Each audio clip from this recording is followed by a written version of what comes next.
Monsieur le Président, les délibérations relatives au schéma régional de développement et d'innovation donnent en général lieu à un florilège de formules pompeuses et la mouture de 2017 ainsi que le document de ce jour n'échappe pas à la règle. Créer un choc de financement, impulser un souffle à l'entrepreneuriat, doper la compétitivité et l'emploi.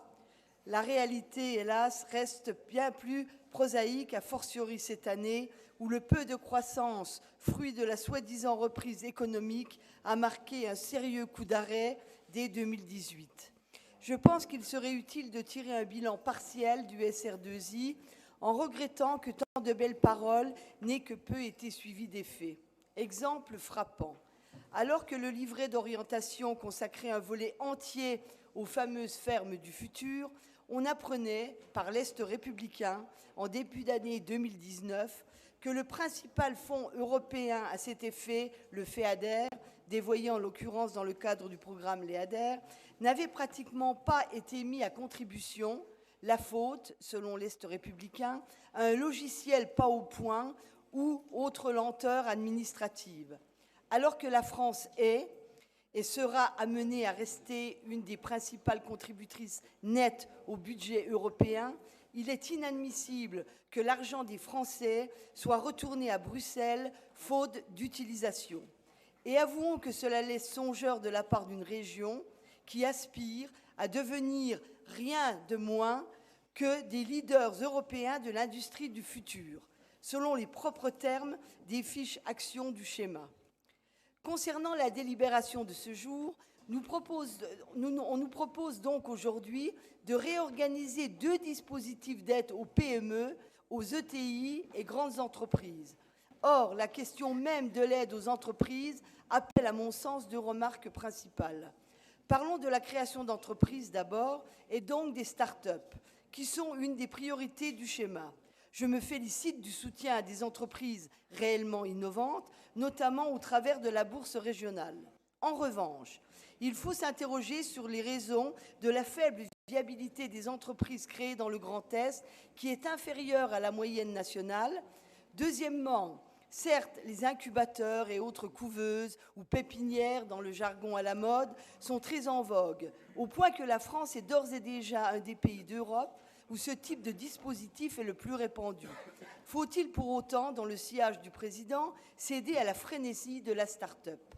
Était-il par exemple urgent de doter la région d'un incubateur dédié aux porteurs de projets artistiques et culturels, le premier en France d'ailleurs, alors qu'on sait précisément que ces entreprises accèdent très difficilement au financement et que nombre d'entre elles seront donc peu viables ?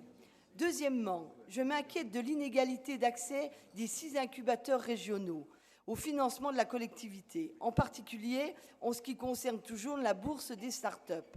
En effet, en 2018, c'est aux start-up accompagnées par CEMIA que la bourse a été attribuée dans 65% des cas.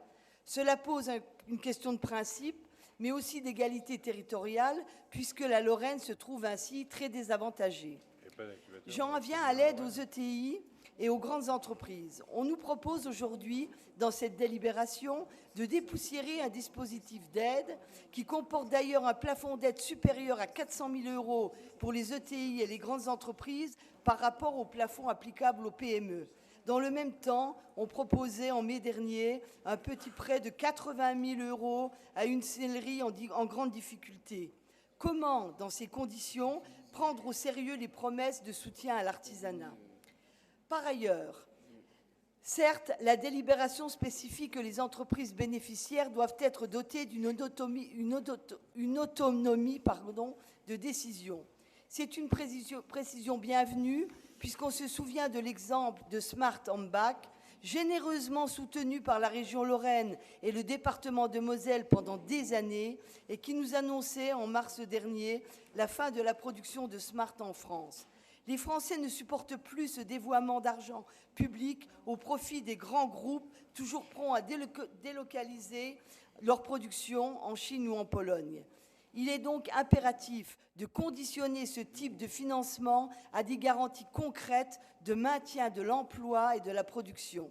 Et à ce propos, venons-en à l'internationalisation, qui est aussi un des totems de la politique régionale d'aide aux entreprises.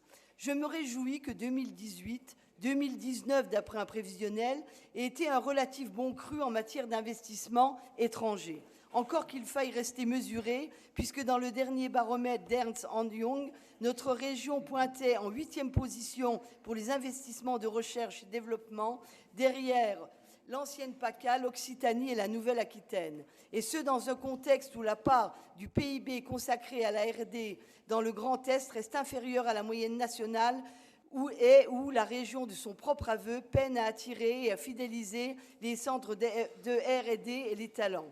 Mais précisément, faut-il en rajouter dans le rapprochement avec l'Allemagne, par exemple, en proposant, comme vous le faisiez en 2017, une agence de développement économique franco-allemande, au risque de se faire manger la laine sur le dos, comme c'est le cas actuellement. Je rappelle que notre déficit commercial avec l'Allemagne était de 300 millions d'euros en 2017 et que le document même d'orientation du SR2I s'inquiétait que le Grand Est reste tributaire plus que d'autres régions des investissements étrangers, et notamment allemands, créant ainsi une certaine dépendance de l'économie régionale. J'ai également été sidérée que dans la délibération relative au pôle véhicule du futur, bien, là, il faut finir, Madame Bilde. On nous propose une intégration accrue dans un cluster européen représentant certains États comme la Pologne, connus pour attirer les délocalisations dans le secteur de l'économie. Je vous remercie.